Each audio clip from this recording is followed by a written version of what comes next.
안녕하세요. 로우사원 수학 강사 박주혁입니다. 지금부터 송파구 고등학교 2학년 수학 설명을 시작하겠습니다. 일단 저희 정신여고 영동일고, 잠신고, 그리고 잠실여고 이렇게 준비되어 있으니까요. 아래 타임스탬프 확인해 주시면 되겠고요. 그 다음에 여기 없는 학교들도 제가 이미 다 분석해 놨어요. 그래서 개인적으로 연락 주시면 상담해 드릴게요. 자, 먼저 정신여고부터 보겠습니다. 정신여고 같은 경우는요, 매년 고등학교 1학년에서는 올림포스 고난도, 2학년에서는 올림포스 기출문제집을 써왔어요. 그래서 올해도 부교재는 올림포스 기출문제집이 될 예정이고요. 그 다음에 연계율은 썩 높지는 않습니다. 자세히 뒤에서 말씀드릴 거고요. 대신 이제 배점을 보시면요, 단답형 비중이 좀 높은 편이에요. 중간고사는 단답형이 10문제였고요. 기말고사에서는 단답형이 8문제였어요. 그렇게 해서 왔다 갔다 하기는 하지만 그럼에도 단답형 비중이 확실히 높죠. 그래서 사실 정신여고 같은 경우는 단답형 중반부 문제들에서 조금 실수하지 않는 게 중요한 학교입니다. 자, 그래서 1등급 목표로 하신다면요, 당연히 부교재는 여러 번 계속 반복해 줘야 되겠고요.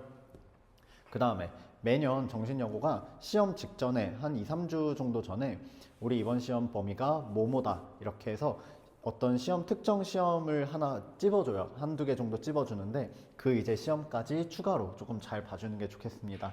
그리고 2등급 목표로 하신다면요, 사실 부교재 문제들이 양이 조금 많아요. 그래서 그 안에서 조금 튀기 어려운 문제들은 제외하고 공부해주는 게 제일 가성비 좋게 공부할 수 있는 그런 방법이 되겠습니다. 그 다음에 학평 같은 경우는 학교에서 선별해준 문제들 거의 외우다시피 공부해줘야 돼요. 자, 그래서 작년 2학년, 그러니까 2025년에 2학년이 어떤 시험들을 봤는지 설명 좀 해드릴게요. 1학년에 비해서는요, 부교재 변형 문제 비중이 많이 줄기는 했어요. 대신 그 부교재 안에서 조금 까다로운 문제들이 확실히 있었는데 그 문제들을 좀 많이 냈어요. 그러니까 부교재 변형 문제들이 많이 나왔다기보다는 그 안에서 좀 까다롭게 학생들이 공부를 미리 했어야만 하는 문제들이 많이 출제가 되었다 생각해 주시면 되겠고요. 그 다음에 매 시험마다 정신여고 같은 경우는 가장 최근 평가원 기출들을 좀 학생들에게 풀려보려고 하는 것 같아요. 이게 어떤 해는 어떤 시험에서는 했다가 어떤 시험에서는 안 했다가 그러기는 하는데, 어쨌든 이제 6월, 9월 수능 평가원 기출들을 이제 출제하겠다라고 시험 범위 안에 넣어버려요. 그러면 사실 문제가 6월 모의고사 같은 경우는 시간이 많지가 않아요. 그 사이에. 그래가지고 이제 공개가 되자마자 평가원 문제가 나오자마자 바로바로 풀어서 이제 변형 문제까지 조금 암기하다시피 빨리빨리 공부를 좀 해줘야 되겠고요. 그 다음에 등급컷 변화가 조금 있는 편입니다. 그래서 난이도 조절이 잘 안 되고 있기 때문에 다양한 상황에 대한 대비가 필요한 학교가 되겠고요. 부교재 말씀드리면요, 올림포스 기출문제집입니다. 사실 1학년 때 올림포스 고난도 쓰는 거 완전 괜찮고요. 2학년 때는 사실 이제 수능이랑 범위가 겹치다 보니까 학생들이 학평 기출을 조금 중심으로 학습을 해줘야 돼요. 그렇기 때문에 학교 차원에서도 자연스럽게 기출학습 할 수 있게 유도하고 있고요. 이제 고2랑 고3 모의고사가 있는데 그 중에서도 조금 고2 모의고사 위주로 이제 수록이 되어 있습니다. 그러면 단점은 고2 문제들이 전반적으로 계산이 조금 많아요. 그래서 학생들이 공부할 때도 조금 계산이 많은 문항들이 출제가 될 예정이고요. 그 다음에 작년 기준으로 봤을 때 정신여고랑 이 부교재를 같이 쓴 학교들이 있어요. 그래서 그 학교들 중에서도 정신여고랑 어떤 변형 스타일이 비슷한 학교들의 기출을 조금 눈여겨서 봐줘야 되겠습니다. 자, 그래서 사실 이제 정신여고 부교재가 확정이 되기 전에 이제 책 나오자마자 전부 다 풀어놨거든요, 제가. 그래서 학생들 미리 공부할 수 있게 손해설도 다 작성을 해놨고요. 그 다음에 이제 최근에 올림포스 기출문제집으로 확정됐다, 그렇게 선생님께 확인받았습니다. 그래서 정신여고 학생들은 지금부터 개학 전까지 조금 시간이 조금이라도 있을 테니까 얼른 정신여고 친구들은 책 풀어주는 게 좋겠습니다. 자, 그래서 어떤 식으로 대비를 해야 되냐, 당연한 이야기지만요, 부교재 변형 문제들은 계속 공부를 해줘야 돼요. 그러다 보면 이제 이런 식으로 실제 시험에서 출제가 계속 되기도 하고요. 그런데 이제 제가 통합반으로 진행을 하는데 통합반 안에서 정신여고 학생들을 어떻게 관리를 해주냐 조금 설명드리려고 하는데, 일단 정신여고 같은 경우는 문제가 조금 많아요. 다른 학교들에 비해서 다뤄야 될 문제가 많기 때문에 제가 그냥 정신여고 부교재 아카이브 해가지고 사이트에다가 그냥 싹 다 대부분 문제들, 너무 쉬운 거 제외하고 대부분 문제들 영상 강의를 그냥 다 찍어놨어요. 그래서 대부분 전체 동영상, 주요 문항 전체 동영상 강의 제가 찍어놨었고요, 작년 기준. 그래서 대부분, 그러니까 한 50% 60% 정도는 찍은 것 같고 그 외의 문제들은 조금 의미가 없는 쉬운 문제들이에요. 그래서 제가 찍어 놓은 영상 안에서 싹 다 출제가 실제로 됐었습니다. 그런 식으로 통합반이지만 학교별 관리는 이 정도로 해주고 있고요. 그 다음에 앞에서 말씀드렸던 것처럼 정신여고랑 같은 부교재를 쓰는 학교들의 기출을 보는 게 상당히 중요해요. 왜냐하면 사실 시중에 있는 기출들 변형들보다도 학교 선생님이 이 문제를 어떻게 바라보는지 그 시각을 조금 알아내는 게 중요하기 때문에 작년 같은 경우에도 같은 부교재를 쓰는 올기출 쓰는 학교들 싹 다 모아가지고 학생들 줬었고요. 이제 난이도나 중요도 면에서 조금 분류를 해놨었어요. 그리고 정신여고 같은 경우도 이제 학교별로 정신여고의 스타일에 최대한 맞게 통합반에서도 모의고사 계속 봤었습니다. 자, 그리고 이제 실제 시험지를 똑같이 맞춰주는 게 저는 조금 중요하다고 생각을 하거든요. 이게 사실 1학년 때 많이 봤던 시험지기는 하지만 어쨌든 시험을 대비하는 입장에서 특히 이번 겨울방학이 길었잖아요. 그래가지고 그 길었던 방학 동안 어떤 실전 감각이 떨어져 있을 거기 때문에 그 감각을 빨리 올려주기 위해서 실제 시험지랑 똑같이 그 정신여고 분들 아시잖아요. 표지 읽고 넘기면 이쪽 여백 써야 되고 계속 여백 넘겨가지고 거기를 이제 연습창처럼 써줘야 되는 그런 루틴을 다시 이제 기억할 수 있게 이런 식으로 만들어 드리고 있습니다. 자, 그래서 정신여고가 어떤 학교인지 조금 정리해 드릴게요. 정신여고 같은 경우는요, 1학년에 비해서 부교재 의존도는 확실히 줄어들기는 했습니다. 그렇지만 어쨌든 부교재 자체가 학평 기출이고요. 2학년 올라오면 사실 학평 기출 외의 문제들을 진짜 많이 안 봐도 괜찮아요. 그래서 학평 기출 문제들을 좀 폭넓게 고3 것도 계속 봐주는 그런 공부가 필요하겠습니다. 자, 그럼에도 내신이 가까워지게 되면요, 이제 4월쯤부터는 점점 학교별로 너 정신여고면 이것만 풀어 해서 점점 자료들이 부교재 위주로 바뀔 거예요. 그런 식으로 공부를 해줘야 되고요. 그 다음에 마지막으로 주관식 비중이 상당히 높기 때문에 앞에서 보셨죠? 12문제에 10문제가 주관식이면요, 진짜 많은 거예요. 그래가지고 주관식 비중이 조금 높아서 실전 연습 앞에서 보셨던 대로 조금 많이 해주는 게 좋은 그런 학교가 되겠습니다. 자, 다음 이제 영동일고 볼게요. 영동일고 같은 경우는요, 부교재가 매년 학교 프린트로 나오고 있어요. 그런데 학교 프린트가 조금 특이한 편이라서 이거는 뒤에서 말씀드리겠고요. 영동일고의 특이한 점이라면 객관식이나 서술형이 30점이나 있다. 이게 이제 영동일고의 조금 특이한 점이 되겠습니다. 자, 그래서 다행인 점은 부교재, 그러니까 학교 프린트의 분량이 막 많지가 않아요. 그러니까 매 시험마다 한 20문제 정도가 나오고 있는데 올해는 또 기다려 봐야겠죠. 그래서 이 20문제니까 3번, 4번, 5번 계속 여러 번 풀기가 어렵지가 않습니다. 그리고 그 외에 부교재 문제가 조금 적다 보니까 비연계 문제들이 많이 나와요. 그래서 그 비연계 문제들은 대부분 학평에서 나오다 보니까, 그리고 유명한 기출들이 많이 나오다 보니까 이쪽 위주로 공부를 해주는 게 좋겠습니다. 자, 그래서 작년 2학년, 그러니까 2025년에 2학년 영동일고는 어떤 시험을 봤느냐. 자, 확실히 어렵기는 했습니다. 영동일고 2학년 시험 어려웠어요. 그렇지만 서술형 비중도 당연히 높았기 때문에 전반적인 점수가 조금씩 낮기는 했어요. 다른 시험 쉽게 나오는 학교들보다. 자, 그런데 조금 주의해야 될 게, 영동일고는 이제 지금 2학년이 되시는 여러분들이 새 교육과정의 첫 해잖아요. 그리고 그거를 생각해보면 영동일고가 새 교육과정으로 바뀌면서 난이도가 정말 많이 내려갔어요. 그래서 올해도 2학년이 작년이 어려웠더라도 올해는 조금 쉽지 않을까 예상을 조금은 하고 있고요. 그리고 만약에 그렇게 된다면 난이도를 낮췄을 때 어떤 문제들이 더 중요하겠느냐 생각을 해본다면 아무래도 부교재 비중, 부교재를 좀 더 많이 본 그런 학생들이 유리하게 되겠습니다. 자, 그리고요, 영동일고는 아무래도 서술형이 조금 배점이 큰 학교다 보니까 증명 문제들이 나와요. 그런데 영동일고 같은 경우는 그 증명 문제들이 어떤 특이한 문제들이 나오는 게 아니라 사실 나올 만한 거 나옵니다. 그래서 어느 정도 교과서 커버만 해도 충분히 대비가 되겠습니다. 자, 그래서 학교 프린트 말씀 좀 드리면요, 학교 프린트 같은 경우는요, 1학년도 마찬가지고 2학년도 그렇고 학교 선생님께서 문제를 이곳저곳에서 계속 가져오세요. 이제 2학년 같은 경우는 올해 작년, 그러니까 2025년 기준으로 봤을 때 올림포스에서 가져오는 것도 있었지만 수능 특강, 그리고 수능 완성, 이런 EBS 문제들을 좀 봤어요. 그게 근데 당해년도 수특이 아니라 약간 예전 것도 계속 보시거든요. 그래서 어떤 DB가 충분히 갖춰져 있어야지만 이 출처를 확실하게 알 수가 있었던 그런 부교재였습니다. 제 개인적인 생각이지만 학교 선생님께서 내가 어디서 문제를 가져오는지 약간 숨기고 싶어 하시는 것 같아요. 그래서 조금 출처 찾기가 어려웠는데, 네, 영동1고에서만 이 책을 쓰고 있고요. 그리고 이 책이 이제 학교 프린트에 들어가게 되면 확실히 문제가 튀어요. 이거 어디서 봤던 거지? 라고 이제 막 뒤적뒤적 하다 보면 옛날 수특, 옛날 EBS 책인 경우들이 많습니다. 그런데 그거는 무조건 나와요. 계속 나오고 있습니다. 그래서 확실하게 출처 찾아서 그 파트 공부해 주는 게 중요하고요. 그 다음에 그 외에도 조금 표현이 특이한 문제들 당연히 봐줘야겠죠. 자, 그래서 영동1고 역시도요, 부교재 전문항 다 볼 수가 있어요. 그래서 말씀드렸던 것처럼 여러 번 반복해 주시면 되겠습니다. 자, 그 다음에 영동1고는요, 문제 자체가 많지 않기 때문에, 부교재 문제가 많지 않기 때문에 그 문제를 어디서 가져왔는지, 그리고 그 책을 조금 더 풀리는 게 중요합니다. 그래서 저희 지금 겨울방학 영동1고 친구들은 앞에 EBS 수능 특강 이미 한번 풀어놨거든요. 그래서 옛날 문제집까지 빨리 미리 한번 풀어보는 게 좋겠습니다. 자, 그래서 출제 경향이랑 어떤 식으로 준비를 해야 되나 좀 말씀드리면요.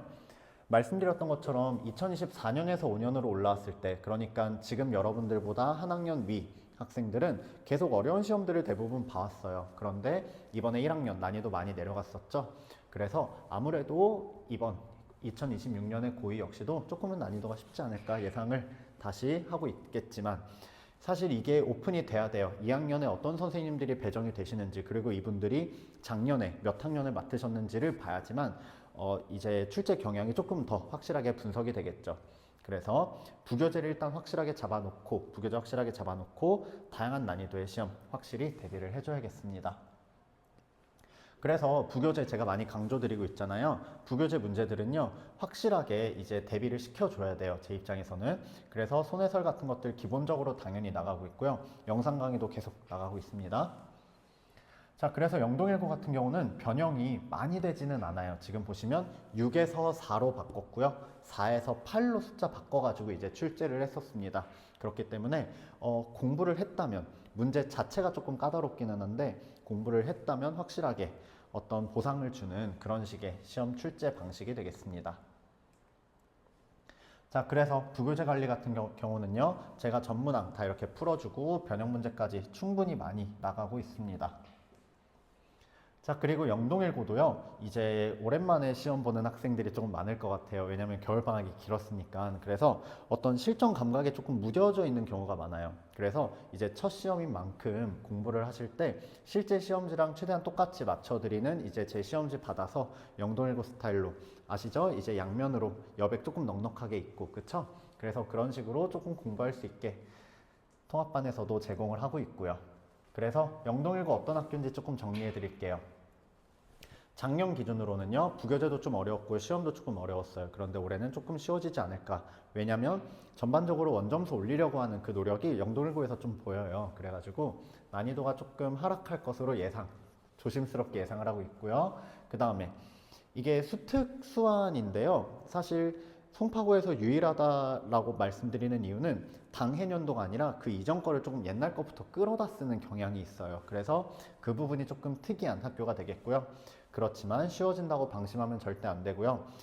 영동1고 수학 선생님들은요, 그 문제 어렵게 잘 내시는 분들이에요. 그래서 이제 난이도 조절이 선생님들 입장에서는 조금 쉽게 냈다라고 할 수 있는데, 푸는 저희들 입장에서는 약간 의문사 당할 수가 있거든요. 그래가지고 조금 다양한 난이도에 대비하면서 공부를 해주는 게 좋겠습니다. 자, 이제 잠신고 보겠습니다. 잠신고 같은 경우는요, 부교재가 학교 프린트예요. 학교 프린트였고요. 그 다음에 연계율은 조금 높은 편이었는데 이 부분은 역시 조금 자세히 뒤에서 말씀드리겠고요. 난이도는 어렵습니다. 잠신고가 이 근방학교들 중에서 고등학교 2학년 때 정말 날아다녀요. 이제 선생님들이. 그래서 문제가 확실히 좀 어렵고요. 그 다음에 다행히 내는 문제들이 막 이상한 데서 가져오지는 않아요. 대부분 어떤 원본 문제가 우리가 공부했던 그런 문제들인 경우가 많습니다. 그리고 그렇기 때문에 1등급 목표로 하신다면 확실히 부교재는 여러 번 풀어야 되고요. 학평 같은 경우에서는 조금 옛날 기출부터 조금 폭넓게 봐주는 게 좋겠습니다. 2등급이 목표라면요, 조금 선택적으로 너무 어려운 것들은 좀 제외해 가면서 풀어주는 게 아무래도 중요하겠죠. 자, 의지가 조금 꺾이는 난이도의 문제들이 나와요. 예를 들면 객관식 같은 경우에서도 중간 번호에다가 조금 어려운 그런 거를 넣어버리면 학생들이 평소에는 잘 풀던 6번, 7번 이런 데서 약간 당황해버리는 경우가 생기거든요. 그래서 그런 식으로 학생들을 확실히 좀 힘들게 하고 있습니다. 그래서 시험 시간에 어떻게 하는지가 상당히 중요합니다. 사실 저희 학생들 중에서 시험 좀 잘 봤다라고 하는 학생들 같은 경우는 객관식을 중반부부터 버려요. 그 다음에 서술형으로 넘어가요. 그 다음에 객관식을 잘 찍습니다. 그러면 이제 평소 실력보다 조금 많이 잘 볼 수가 있는데 그게 어느 정도 먹히는 학교가 잠신고예요. 왜냐하면 시험이 어려워서 다 같이 낮은 점수대에서 시작하거든요. 그래서 어떤 시험 시간 안에서의 전략이 상당히 중요합니다. 자, 그리고 부교재 문제 같은 경우가 조금 중요한데 부교재 변형 문제가 다른 학교들에서는 조금 숫자 변형 느낌으로 나온다면 잠신고에서는 숫자 변형도 나오는데 정말 어렵게 변형해서 원본이랑 비슷한 생김새만 있는 그런 모양만 있는 그런 변형 문제들이 나와요. 그렇기 때문에 풀이를 그냥 이거 이랬었지, 그래프 이 모양이 답이었었지 이렇게 외우면 안 되고요. 완벽하게 이해를 해야지만 어떤 그런 고난도 변형까지 해결할 수 있는 가능성이 생깁니다. 자, 그 다음에 제가 계속 잠신고 어렵다 말씀드리고 있는데 이게 잠신고에서 오히려 집중해야 되는 거는요. 그런 너무 어려운 문제들이 아니에요. 잠신고에서 1등은 100점이 아니에요. 그렇기 때문에 등급 같은 경우는 중상 난이도의 문제에서 많이 갈려요. 그래서 다시 한번 시험 시간의 전략이 정말 중요한 학교입니다. 100점 맞을 생각하면요 50점 맞고요. 70점 받을 생각하면 70점 받아요. 네. 그래서 프린트 분석 조금 더 해드리면요. 학평 고난도 기출을 쓰고 있고요. 매년 선생님께서 되게 정성스럽게 문제랑 선생님 손해설도 주시고요. 그 다음에 자이스토리 해설도 같이 붙여주세요. 그래서 이제 선생님께서 이 문제를 어떻게 바라보고 계시는지 이런 시각까지도 조금 폭넓게 확인할 수 있게 되게 정성 들여서 프린트 이제 내주고 계시고요. 그 다음에 이제 주로 옛날에는 이게 엄청 심했는데 요즘 조금 덜해지기는 했어요. 정확히 N년 전, 그러니까 예를 들어서 10년 전이라면 2025년에는 2015년 거, 2026년에는 16년 거 이런 식으로 이렇게 매년 문제가 좀 겹치지 않게 이런 식으로 문제들을 넣었었는데 요즘은 조금 경향이 줄어들긴 했습니다. 그 다음에 출제 포인트 보시면요. 일단 학교 프린트 문제들은 당연히 봐줘야 되고요. 그 다음에 추가로 이런 경향성을 참고해서 조금 출제 가능성이 높은 문제들이 있거든요. 그런 것들을 좀 봐줘야 되겠습니다. 자, 그래서 옛날 문제들부터 최신 기출들까지 공부해야 될 문제가 조금 많아요. 잠신고는. 자, 그래서 부교재 문제들이 막 많지는 않아요. 대신 잠신고가 조금 학생들 입장에서 공부하기가 까다로운 게 부교재가 이제 학기 시작하면서 와라라 이렇게 나오는 게 아니라 이제 일주일에 하나씩 뭐 한 4문제, 5문제씩 어떤 문제는 어떤 프린트는 교과서여서 쉽고 약간 영양가가 없고 이런 식으로 점점 시험 가까워질수록 계속 시험이 가까워지면서 계속 문제가 나오기 때문에 나오자마자 빨리빨리 여러 번 풀어줘야 돼요. 그래서 그렇게라도 최대한 여러 번 풀어줘야 되고요. 잠신고 같은 경우는요. 사실 잠신고 기출은 이제 강남구 내신 대비를 할 때 학교들에서도 많이 이용을 해요. 그만큼 영양가가 있고 출제 스타일이 비슷하다라는 뜻이거든요. 그래서 강남구 기출 당연히 다 봐야 되고요. 그 다음에 전국 기준으로 봤을 때 용인 수지구 쪽의 기출 스타일이 좀 비슷해요. 그래서 이쪽 기출까지 같이 봐주는 게 좋겠습니다. 자, 그래서 어떤 식으로 출제가 실제로 되고 있고 대비를 어떻게 해야 되나. 일단 학평 문제들은요 연도 가리지 않고 이 문제 정말 유명한 어려운 문제였어요. 생긴 것부터 조금 그렇거든요. 그래서 이런 문제들은 연도 가리지 않고 그리고 난이도 가리지 않고 공부해야 됩니다. 대신 말씀드렸던 것처럼 유명한 기출들이 나오고 있어요. 다만 그럼에도 되게 어렵게 변형이 됐었던 그런 문제입니다. 그래서 이 문제 같은 경우는 제가 잠신고 프린트에 있던 문제거든요. 그래가지고 프린트 나오자마자 이제 변형 문제들 이제 저쪽이 영동일고 기출이고요. 이쪽이 이제 용인 수지구 기출이에요. 그래서 전국에서 이런 비슷한 문제들을 출제하고 있는 특히 출제 스타일이 비슷한 학교들 미리 같이 대비시켜주고 수업 시간에도 계속 다뤘고요. 그래서 그런 식으로 내신 대비를 조금 어려운 문제도 깊게 파서 공부를 해야 되는 그런 학교가 되겠고요. 그 다음에 제가 이제 수업을 통합반으로 진행을 함에도 잠신고 같은 경우는 전문항 그냥 영상으로 다 찍어버려요. 그래서 학생들이 문제가 워낙 어렵다 보니까 2번 보고 3번 보고 하면 계속 까먹어요. 이 문제를 어떻게 풀었었는지. 그래서 학생들 저렇게 잠신고 부교재 아카이브 해가지고 부교재 문제들 궁금하면 바로바로 가서 볼 수 있게 영상으로 찍어놨었고요. 그 다음에 보시다시피 그 쉬운 문제들 몇 개 뺐었거든요. 쉬운 문제들 몇 개 뺐는데 그 제가 촬영한 문제들 안에서 싹 다 나와줬었습니다. 자, 그래서 작년 기준으로 봤을 때요, 잠신고 같은 경우는 고1, 그러니까 새 교육과정의 첫 학생들, 여러분들이요. 여러분들이 봤던 1학년 시험도 쉽지가 않았어요. 그래서 예를 들면 영동일고 같은 경우는 난이도를 확 낮춰가지고 이제 원점수 올리려고 했는데 잠신고는 그런 거 없었거든요. 그래서 조금 어려운 문제들 많이 냈었습니다. 그래서 고2에서도 아마도 이렇게 유지가 되지 않을까 예상을 하고 있고요. 그 다음에 추가로 말씀드렸던 것처럼요, 잠신고는 이거 정말 중요합니다. 잠신고는 객관식 마지막 번호대에서 배점이 별로 안 커요, 생각보다. 그러니까 객관식 가장 마지막 16번 문제가 5.1점이거든요. 그런데 서술형 넘어가면 2번 문제가 7점이에요. 서술형 5문제, 6문제 중에 두 번째 문제가 이제 7점이거든요. 그렇기 때문에 가성비적인 차원에서 저거 쳐다보면 안 됩니다. 그래서 중반, 그러니까 말씀드렸던 것처럼 객관식 오다가 끊어요. 그 다음에 서술형에서 조금 시간을 충분히 들여야 됩니다.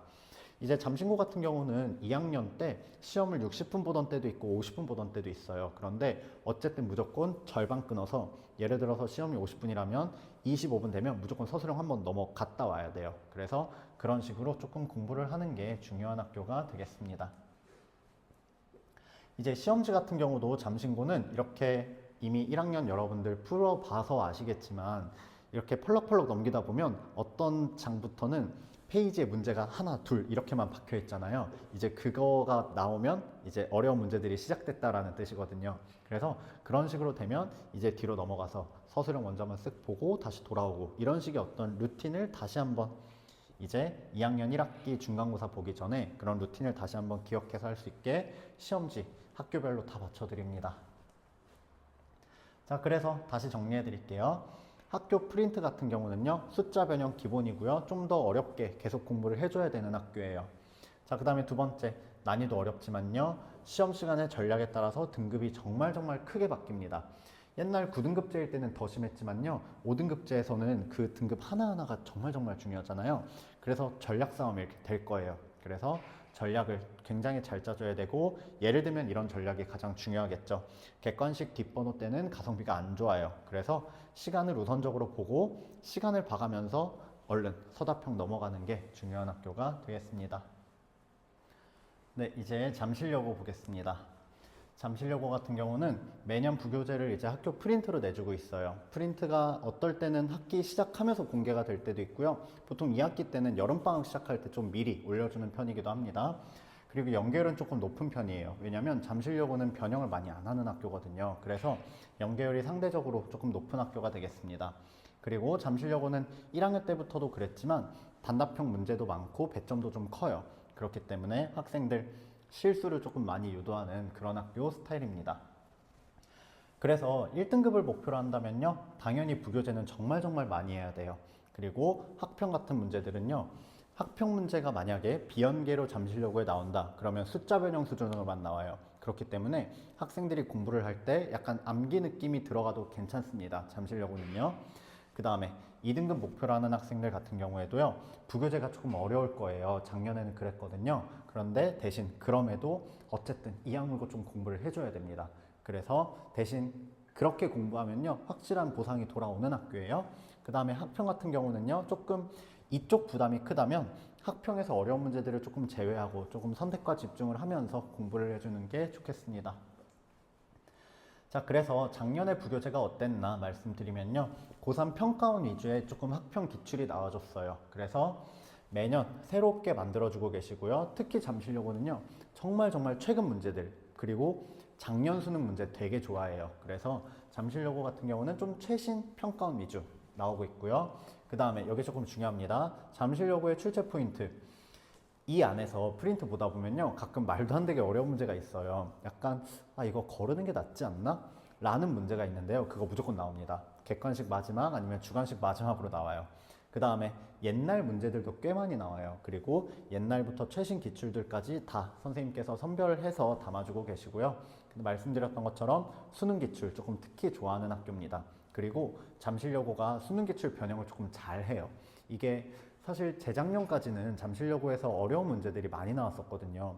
그래서 그 수능 기출 변형한 거 좀 풀어보는 그게 재밌었는데 작년에는 그게 조금 많지는 않았습니다. 전반적인 난이도가 조금 내려갔어요. 자, 그래서 부교재 전문항 정말 많이 풀어줘야 돼요. 저희 잠실여고에서 성적 잘 받은 친구들 4번, 5번 풀어서 풀이 거의 머릿속에 다 들어있었거든요. 그리고 잠실여고랑 출제 경향이 조금 비슷한 학교들이 있어요. 그래서 그런 학교들, 특히 강남구에 많은데 그런 기출들 많이 써주는 게 좋겠습니다. 자, 그래서 말씀드렸던 것처럼요, 근방 고등학교 중에 잠실여고는 사실 출제 경향이 정말 정해져 있어요. 작년에도 그랬고요, 그 전에도 그랬습니다. 그래서 잠실여고의 어떤 스타일이 확실하게 존재하고요. 그 다음에 여기 같은 경우도요, 작년 잠실여고 2학년 학생인데 이제 저랑 학생들이랑 어떤 대화가 되냐면 이거 너희 학교 스타일 변형 문제다 하면 학생들도 알아요. 그러면서 끄덕끄덕하고, 근데 이러면 이런 식으로도 나올 수 있지 않을까? 이렇게 한마디 조금씩 더 얹어주면 그렇게 나오거든요. 보시다시피. 그래서 확실히 잠실여고는 스타일이 정해져 있습니다. 이 문제가 이제 작년 부교재 문제에서 이게 메이저한 유명한 어려운 문제는 아니었는데 기니디 문제 중에 디귿 문제, 디귿 선지 하나가 정말 어려웠어요. 이게 그냥 상당히 예외의 예외 같은 느낌으로 공부를 했어야 되는 문제였는데 저랑 학생들이랑 처음에는 걸렀어요. 처음 개념 수업할 때는 걸렀다가 이제 한 바퀴 다 돌고 오니까 이게 눈에 계속 밟히는 거죠. 그래가지고 저랑 학생들이랑 정말 열심히 공부했습니다. 이거 잠실여고 학생들이랑 쭉 문제 풀면서 해설도 좀 빡빡하게 해주고 그걸로 좀 부족할 것 같아서 손해설 달아주고 변형 문제 계속 달아줬었거든요. 그러면서 저랑 학생들이랑 이거 나올 것 같은데 나오면 객관식 마지막 아니면 주관식 마지막 문제로 나올 거다 라고 얘기를 했었던 문제였고요. 그리고 실제로 나왔어요. 실제로 객관식 마지막 문제로 출제가 됐었고요. 보시다시피 배점 가장 높은 7점이었습니다. 그렇기 때문에 가장 어려운 문제 이거 정도면 나오겠다, 과투자해야 될 것 같다 하는 거 그냥 2학년고 공부를 해버리면 조금 확실하게 리턴이 돌아오겠습니다. 자, 그래서 잠실여고 같은 경우는요, 이제 시험지가 조금 길고 크잖아요, 잠실여고는. 그래서 이제 그런 시험지에 맞게 학교별로 조금 나가주고 있고요. 그 다음에 잠실여고는 넘기다 보면 이제 주관식 문제가 이만큼 비어있는, 예를 들면 객관식 마지막 문제가 이제 이만큼 비어있잖아요. 그런 문제들이 확실히 이제 어려운 문제일 거고요. 그 다음에 앞에서 보셨다시피 이렇게 출제되는 어려운 문제들을 이제 그만큼의 여백을 이용해서 푸는 그런 어떤 루틴을 1학년 때 했던 루틴을 다시 이제 기억하기 위해서 2학년 때도 바로 학교랑 똑같이 시험지 만들어 드리고 있습니다. 그래서 잠실여고는요, 부교재랑 교과서까지 암기 수준으로 공부해 줘야 됩니다. 왜냐면 외워도 풀려요. 외워도 풀리는 수준으로 나오고 있고요. 그 다음에 딱 이게 잠실여고의 어떤 출제 스타일이에요. 너 이거 공부했지? 대신 이거 주관식으로 낼 거야. 자신 있니? 그 다음에 타임 어택까지 시간 안에서 실수 없게 주관식 문제로 푸는 그런 연습을 앞서 보셨던 이런 시험지 통해서 해주는 게 좋겠습니다. 자, 그러면 이제 제가 어떤 수업을 하는지, 제가 이 통합반 안에서 학교별로 어떤 관리를 계속 해주고 있는지 좀 말씀드릴게요. 사실 제 소개를 이제야 드리는 것 같은데 이제 저 같은 경우는 서울대학교에서 수학교육을 전공을 했어요. 이게 전공을 했다라는 게 그냥 수학을 전공을 했다는 게 아니라 수학을 가르치는 거를 전공을 했거든요. 제가 항상 학생들에게 그냥 내가 문제를 잘 푸는 게 중요한 게 아니다. 내가 문제를 푸는 방식을 너희들이 받아들이는 게 중요하다. 이런 식으로 이야기를 하는데, 그래서 전공자가 어떻게 수업을 하는지 좀 설명을 드리면요. 저는 많이 안 가르치는 편이고요. 그 다음에 어떤 원리 위주의 수업을 한다. 이렇게 소개를 드릴 수 있을 것 같아요. 원리 위주의 수업이라는 게 뭐냐면요. 이제 1학년 때 여러분들 직선의 방정식, 원의 방정식 다 하셨을 거예요. 그런데 직선이든 원이든 사실 중요한 거는 모양이랑 위치거든요. 모양이랑 위치가 어떤 공통수학 원투 그리고 대수 미적분까지 전체를 관통하는 어떤 원리 같은 거예요. 그래서 직선의 방정식에서는 얘들아 모양을 뭐가 결정하니? 라고 했을 때 기울기, 위치는 한 점 이런 식으로 대화가 돼야 되고요. 이제는 대수 미적분 가잖아요. 지수함수, 로그함수에서도 같은 대화가 돼야 됩니다. 지수함수 같은 경우에는 당연히 밑 그리고 점근선이 받쳐줘야겠죠. 그렇게 해서 모양이랑 위치를 결정하는 그런 경우가 되겠고요. 그 뒤에 삼각함수도 계속 마찬가지예요. 그리고 미적분까지 선행하신 분들, 미분은요 모양을 결정하는 거고요, 적분은요 적분상수로 위치를 결정하는 겁니다. 이렇게까지 2학년 전체가 이 모양과 위치라는 원리로 계속 반복이 되는 그런 방식의 수업입니다. 자, 그 다음에 이제 이런 것 같은 경우는요 1학년 때 많이 쓰셨을 텐데 이제 2학년 올라가잖아요. 2학년 올라가면 이제 대수에서는 확대축소 정말 중요합니다. 확대축소를 제가 최근 한 3년 정도 밀고 있었어요. 학생들한테 얘들아 이거 확대축소 어디서 안 하는 것 같은데 이거 너무너무 중요하다. 나는 이거 정말 중요하게 생각한다. 라고 정말 많이 얘기했는데 작년 수능에 나왔었거든요. 작년 수능 22번으로 나왔었어요. 그게 확대축소 문제입니다. 그래서 그런 식으로 이제는 트렌드가 됐기 때문에 제가 어느 정도 하는 말이 힘이 생겼겠죠. 그래서 그런 식의 스킬들, 그리고 미적분 넘어가잖아요. 그러면 기본적으로 제가 말씀드린 거 전부 다 알아야 됩니다. 비율관계 알아야 되고요. 거리고 말아야 됩니다. 이렇게 두 개는 기본적으로 무조건 알아줘야 돼요. 그래야지만 미적분에 갔을 때 훨씬 더 다른 학생들보다 우위에서 공부를 할 수가 있습니다. 자, 그래서 뭐 당연한 말씀이지만요. 학교별 분석 앞에서 보셨겠지만 어디서 문제가 나오는지 대부분 제가 다 알고 있어요. 그래서 이제 자료들 적중 같은 거는 어느 정도 당연한 이야기고요. 성적 같은 것도 잘 나와주고 있습니다. 자, 그리고 하나 더 이제 소개를 좀 해드리고 싶은 게, 제가 어떤 수업을 하냐라고 이제 여쭤보신다면 저는 학생들이랑 조금 친하게 지내는 편이에요. 작년 2학년 학생들이랑 조금 많이 친했었거든요. 그래서 저는 학생들이 공부를 하고 싶게 만드는 그런 거에 조금 더 많이 집중을 하는 편이에요. 그래서 학생들에게 뭐 예를 들면 편지를 써준다든지 아니면 뭐 2학년 끝난 친구들 밥 사준다든지 이런 식으로 조금 학생들 최대한 재밌게 학원 다닐 수 있게 하고 있고요. 그 다음에 제가 이거 학생한테 허락받고 가져왔어요. 제가 어떤 수업을 원하는지, 그리고 어떤 수업을 하고 있는지, 제가 어떤 강사로 학생들에게 보이기를 원하는지를 조금 잘 말을 해주고 있는 것 같아서 저는 제가 이 일을 좋아하고 잘한다고 생각을 하거든요. 그래서 그런 것들이 이제 학생한테 전달이 되고, 그냥 이거 제 칭찬이니까 봐주세요 이게 아니라, 이 친구가 저는 이 친구 칭찬하려고 가져왔어요. 이 친구가 1학년 1학기 중간고사에서 이제 4등급 받고 들어왔다가 마지막에 전교 10등 안으로 졸업을 했거든요. 2학년을 마무리했었거든요. 그래서 그런 식으로 어쨌든 저랑 이제 어느 정도 통한 게 있었으니까 네, 점수를 잘 받아줬겠죠. 그리고 이런 식으로 이제 제가 학생들한테 이런 식의 피드백 또는 편지들을 받는 게 저는 너무너무 고마워요. 제가 원하는 거를 학생이 잘 봐주고 있는 것 같아서.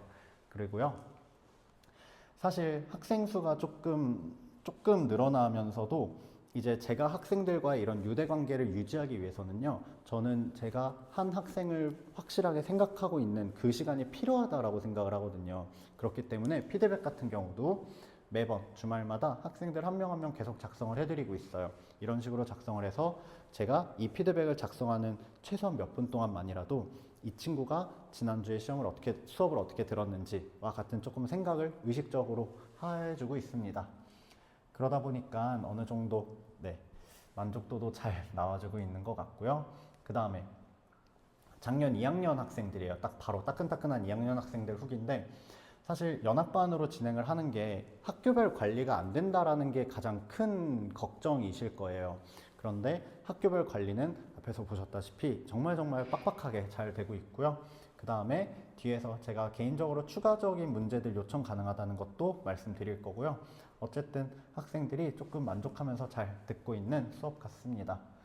그 다음에 제가 이런 거 조금 일부러 가져왔어요. 네, 학교별로 부교재랑 변형 문제들 싹 다 나가고 있어요. 그래서 사실 학교별 수업을 하는 그런 학원들보다도 학교별 관리가 어느 정도 더 빡빡하게 잘 되고 있는 것 같습니다. 그래서 학생들 후기도 조금 더 가져와 봤고요. 그 다음에 관리 시스템 좀 말씀드리면요, 제가 제 수업 들어본 학생들은 알겠지만 웬만하면 답장을 해요. 그게 몇 시가 됐든지 웬만하면 답장을 하려고 하거든요. 이게 조금 중요한 게, 학생들한테 이제 첫날 학생들이 오면 제가 이런 이야기를 해요. 얘들아, 너희 질문이 생기면 그게 새벽 2시든 3시든 4시든 너희가 일찍 일어나서 새벽 6시든 쌤한테 카톡으로 보내놔라. 쌤이 물론 자고 있을 수도 있겠지만 깨 있다면 바로바로 답장해 줄 거고, 그리고 그런 식으로 꼭 학생들한테 당부를 하면 학생들이 조금 긴가민가 하다가 이제 질문을 막 보내요. 새벽 2, 3시에. 그러면 제가 보통 이제 받아주거든요. 그래서 제가 이거를 조금 중요하게 강조드리는 이유가 질문이 이제 바로 해소가 안 되면요, 그게 그냥 미뤄져서 나중에 할 질문으로 넘어가는 게 아니라 사라져요. 그래서 질문이 조금 바로바로 해소가 되는 거를 저는 굉장히 중요하게 생각하거든요. 그렇지 않으면 이게 그냥 사라져 버리기 때문에. 그래서 학생들한테 질의응답 같은 거 조금 저런 식으로 꼭 이야기해 주고 있고요. 자료 같은 거는요, 제가 뒤에서 보여드리겠지만 이제 학생이 어떤 특정 문제를 그냥 찍어서 저한테 보내요. 그래서 저 이거랑 비슷한 거 풀고 싶어요 하면 제가 바로 비슷한 거 만들어서 학생들한테 나가고 있거든요. 그래서 그런 게 충분히 가능할 만큼 문제들 많이 모아놨고요. 그 다음에 사실 고등학교 2학년이 되면요, 저는 옛날에 제가 이 일을 시작할 때만 하더라도 고등학교 2학년이면 알아서 할 줄 알았어요. 근데 그게 은근히 아닌 것 같더라고요. 그래서 숙제 안 돼 있으면 당연히 무조건 남아야 되고요. 그냥 초등학생처럼 남아야 됩니다. 숙제 안 했어? 남아. 네. 그 다음에 영상으로 좀 문제들이 많이 나가요. 이게 아무래도 학교별 관리가 필요하다 보니까 학교별 부교재들은 그냥 영상으로 해서 링크 딱 정리해서 주니까 오히려 그쪽을 더 좋아하는 것 같더라고요. 네, 그래서 이런 식으로 관리가 이루어지고 있고요. 그래서 저희 수업은 말씀드렸던 것처럼 월금 이제 수업이 있고요. 그 다음에 통합반입니다. 그래서 통합반으로 월금에 앞뒤 클리닉 당연히 있을 거고요.